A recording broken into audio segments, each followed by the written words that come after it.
So hello friends, welcome to Ultra AJ और ये है ड्रैगन बॉल जी का एपिसोड नंबर 15।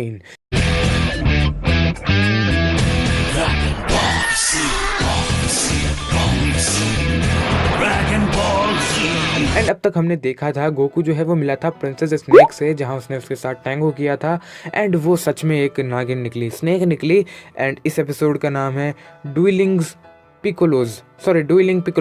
एंड यहाँ पर हम देखते हैं गोहान जो अपनी गुफा में बैठा है और कोई मैथ्स की जो प्रॉब्लम है वो सॉल्व कर रहा है, और उसे याद आता है वो मोमेंट जब उसकी मम्मी ने उसे कहा था कि गोहान जो है वो इतनी भारी समस्याओं को इतनी आसानी से सुलझा रहा है, हमारा बच्चा कितना महान होगा, आगे जाके कितना अच्छा फ्यूचर होगा इसका, मैं तो यकीन नहीं कर पा रही। यहाँ पर पिकोलो जो है वो एक पत्थर पे खड़ा है और वह यही सोच रहा है कि आखिर ये माकान सोपो को हुआ क्या था। उस वक्त माकान सोपो वही अटैक जिससे उसने रेडिट्स को हल्का सा चोट पहुंचाया था। पहाड़ तो पूरा उड़ गया था पर चोट हल्की सी लगी थी रेडिट्स को। एंड वो बस यही सोच रहा है कि उसे एकदम परफेक्ट करना है, मतलब उसका जो एम है वो सेट होना चाहिए। तो यहाँ पर वो अपनी एनर्जी को बढ़ाता है और 1 से 2 पिकोलो हो जाते हैं। एंड फिर वो दोनों आपस में ही लड़ने लगते हैं और फिर लड़ने लगते हैं। यहाँ पर जो गोहान है वो एक सर्फिंग बोर्ड बना लेता है जिससे वो ये जो इलाका है वो पार कर सके, बर्फीला इलाका। एंड यहाँ वो सक्सेसफुली उसे बना लेता है और आगे भी जाने लगता है और एकदम सही तरह से वर्क करने भी लगता है। बट तभी वहाँ एक ईगल पहुँच जाती है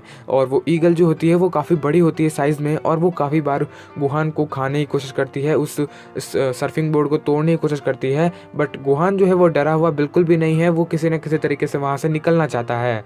बट कब धीरे धीरे बर्फीले इलाके से पथरीला इलाका बन जाता है और धीरे धीरे वो जो सर्फिंग बोर्ड है वो उसका बैलेंस बिगड़ने लगता है और वो एक समुद्र के पास जा गिरता है, समुद्र के एकदम कॉर्नर पे जा गिरता है। यहाँ पर वही शेर पहले वाला वो फिर से हमें देखने को मिलता है। एंड गोहान उसे देख के कहता है कि देखो हम फिर से मिल गए। यहाँ पर वो दूर दूर तक समुद्र को देखता है और पता नहीं क्यों वो कहता है मम्मी मैं आ रहा हूँ। एंड वो फिर से भागने लगता है उसी किनारे पे, और जो वो शेर होता है वो भी उसके पीछे पीछे भागने लगता है। कब धीरे धीरे रात हो जाती है, गोहान एक जगह जाकर सो जाता है और वो शेर भी उसके पास पहुंच जाता है। वो शेर जो है उसे खाने वाला होता है, बट तभी वो उसके ऊपर रहम करता है और वो एक मछली पड़ी होती है साइड में आधी खाई हुई, उसे खाने लगता है। क्या कर सकते हैं, किस्मत है। एंड यहाँ पर सुबह हो जाती है, गोहान फिर से भागने लगता है और उसके पीछे वही शेर है। शेर को काफी बार बचाता है गिरने से, काफी बार शेर उसे बचाता है। एंड दूसरी तरफ पिकोलो जो कि अटैक कर रहा है दूसरे वाले पिकोलो के ऊपर, ताकि वो दोनों एक दूसरे के ऊपर अटैक करके एम अच्छा कर सके अपना। अब यहाँ पर दोनों ही पिकोलो जो है वो एक दूसरे का अटैक डॉज करते हैं और आमने सामने आ जाते हैं। समझ नहीं आ रहा कौन सा वाला पहला वाला पिकोलो है और कौन सा दूसरा वाला, कौन सा पहला पिकोलो है। यहाँ पर हम देखते हैं गिमाओ जो कि गोकू के दूसरे वाले घर पे खड़ा है और वो कह रहा है चीची बाहर आ जाओ, मैं तुम्हारे लिए कुछ खाना लेके आया हूँ, तुमने काफी समय से खाया नहीं। बट चीची कहती है कि नहीं अभी मूड नहीं है।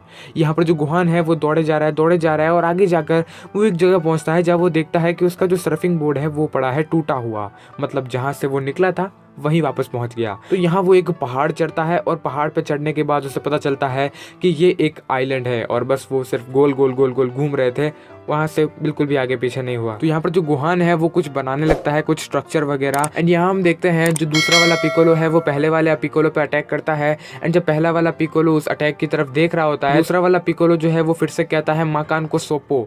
एंड तभी वो पहला वाला जो पिकोलो होता है वो वहां से गायब हो जाता है और वो माकान को सोपो बर्बाद हो जाता है। हम देखते हैं गोहान को जो कि एक पेड़ के आगे खड़ा है क्योंकि वो उसे तोड़ने वाला है। अब वो इस तरह से पेड़ को तोड़ता है जैसे कि वो अपने हाथों से तोड़ रहा है। एंड हो सकता है उसने हाथों से तोड़ा हो, बट उसकी जो वो डालियां वगैरह है वो तलवार से काट रहा होता है। अब यहाँ पर वो उस पेड़ को ले जाने लगता है और फिर आगे जाकर उसे काटता है, वही आइलैंड के कॉर्नर पे जाकर उसे काटता है और अपने शेर वाले दोस्त के साथ मिलकर काम करने लगता है, कुछ बनाने लगता है। यहाँ वो उस चीज के ऊपर बहुत सारा समय लगाता है उसे बनाने के लिए। एंड यहाँ पर वो फाइनली उस चीज को बना लेता है। एंड हम देखते हैं कि ये एक नाव है, एक बोट है। अब यहाँ पर वो उसे पानी में उतारता है और फिर उस शेर से कहता है कि मैं जल्द ही वापस आऊंगा, मैं बस मेरी माँ को देखने के लिए जा रहा हूँ और उसके बाद में वापस आ जाऊंगा। तो यहाँ पर गोहान जो है वो चप्पू चलाने लगता है और काफी आगे पहुंच जाता है।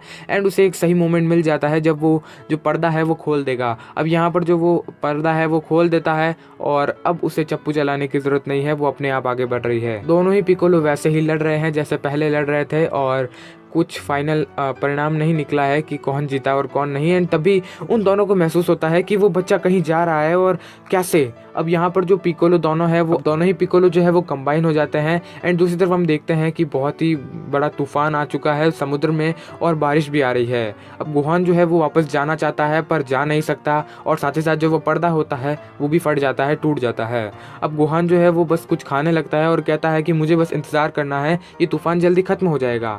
एंड अंदर पानी भी आने लगता है और इस तरह से तो वो तैर भी नहीं पाएगा, तो वो पानी को भी बाहर निकालने लगता है। अब यहाँ पर पिकोलो जो है वो उड़ते हुए जा रहा होता है कि आखिर वो बच्चा आखिर जाना कहाँ चाहता है। एंड तभी गोहान की जो नाव होती है उसके 3 हिस्से हो जाते हैं, एक पे तो गोहान है ही और 2 साइड में चले जाते हैं, और आगे जाकर एक बहुत बड़ा चक्रवात देखने को मिलता है जिसके अंदर गोहान गिरने ही वाला है। तो क्या गोहान भूल चुका है कि पिकोलो उसे ट्रेनिंग देने वाला है, या फिर वो भूल गया है कि साइयन्स आने वाले हैं, और अब साइयन्स आने में वैसे भी 8 महीने बचे हैं। तो क्या गोहान सच में पिकोलो से ट्रेनिंग लेना चाहता है या फिर यूं ही मजाक हो रहा है? देखेंगे अगले एपिसोड में। तब तक के लिए बाय बाय, टेक केयर।